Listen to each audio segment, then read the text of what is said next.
राजनीतिक कार्यपालिका और स्थायी कार्यपालिका। जो राजनीतिक कार्यपालिका है उसमें सरकार के प्रधान और उनके मंत्री होते हैं। किन्हीं देशों में सरकार का प्रधान अगर राष्ट्रपति है तो राष्ट्रपति हो जाएगा उसमें। और जैसे कि हमारे देश की बात करें, हमारे ही देश की तरह बहुत सारे देशों में सरकार के प्रधान प्रधानमंत्री होते हैं। तो यहाँ प्रधानमंत्री और उनका मंत्रिमंडल हो जाएगा राजनीतिक कार्यपालिका में, और ये सरकार की नीतियों के लिए उत्तरदायी होते हैं। स्थायी कार्यपालिका होती है, उसमें सिविल सेवा के सदस्य होते हैं, प्रशासनिक अधिकारी होते हैं, नौकरशाह होते हैं। आप सभी ने सुना होगा IAS ऑफिसर हैं, IPS ऑफिसर हैं। तो ये सारे के सारे लोग आते हैं स्थायी कार्यपालिका में, और ये रोज रोज के प्रशासन के लिए उत्तरदायी हैं। रोज रोज जो भी कार्य करने होते हैं, कानून लागू करने से संबंधित जो भी कार्य हैं, वो कार्य हमारे ये प्रशासनिक अधिकारी करते हैं। कार्यपालिका के नाम अलग अलग हैं अलग अलग देशों में। कहीं राष्ट्रपति नाम है, कहीं चांसलर नाम है, कहीं प्रधानमंत्री और उनकी मंत्रिपरिषद है। तो अलग अलग देशों में कार्यपालिका के अलग अलग नाम हमें देखने को मिलते हैं। तो चलिए जानते हैं अपन कार्यपालिका के प्रकार के बारे में कि ये कार्यपालिका कितने प्रकार की होती है।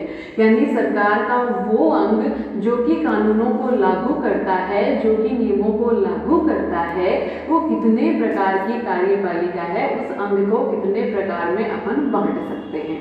तो इस अंग को कार्यपालिका को 2 प्रकारों में विभाजित किया जाता है। राम प्रसाद जी, हमारे एक स्मार्ट क्लास में आप बैठे हुए हैं, कैसा लग रहा है आपको, सो बताइए, अपनी फीलिंग बताइए आप। देखिए, हम तो आपको शुभकामना बधाई देंगे जी, क्योंकि आज यहाँ पर जो बैठने का जो अवसर मिला है वो आपके ही माध्यम से मिला है जी। और हमको लग रहा है कि आप बहुत ही प्रतिभा के धनी व्यक्ति हैं। आप ऑनलाइन किस प्रकार लोग अपना ज्ञान अर्जित कर सकता है, वो सारा टेक्नोलॉजी जो है ना आपके पास है जी। और हम तो चाहेंगे, चूंकि हम हैं सामाजिक कार्यकर्ता जी, हम समय निकाल करके, चूंकि जिंदगी जो है शिक्षा के बगैर जो है ना, जिस व्यक्ति के अंदर शिक्षा नहीं है वो अंधेरा ही अंधेरा है, और जहाँ शिक्षा है वहाँ उजाला है। अब देख लीजिए ऑनलाइन किस प्रकार जो है ना ज्ञान जो है ना मिल रहा है।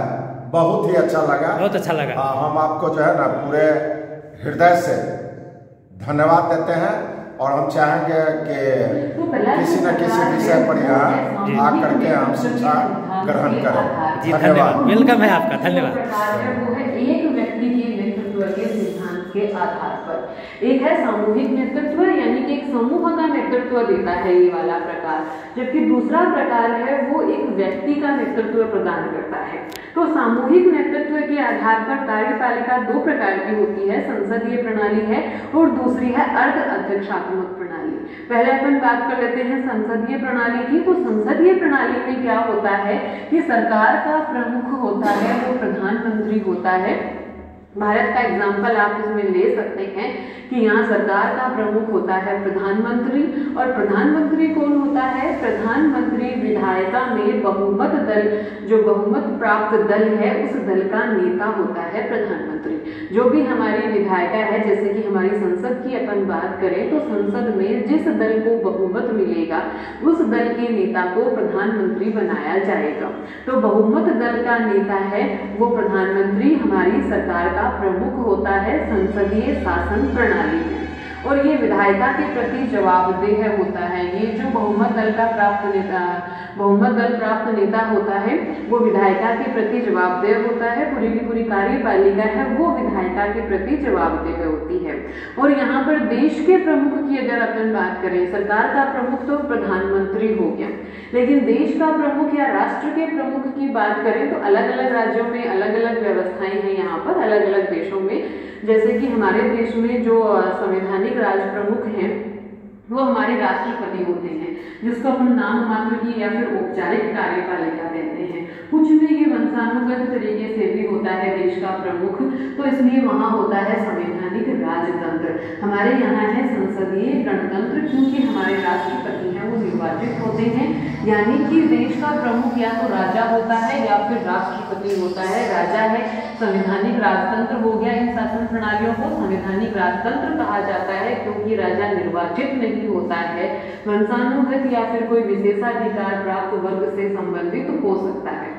जबकि संसदीय गणतंत्र की अपन बात करें तो वहाँ राष्ट्रपति प्रमुख होता है देश का, और उसका चुनाव होता है, निर्वाचन होता है, भिन्न भिन्न विधियां हैं इनके निर्वाचन की। हमारे यहाँ अप्रत्यक्ष प्रणाली से राष्ट्रपति का चुनाव किया जाता है, और ये दोनों ही औपचारिक शासन प्रमुख या फिर नाम मात्र की कार्यपालिका होते हैं संसदीय शासन प्रणाली में।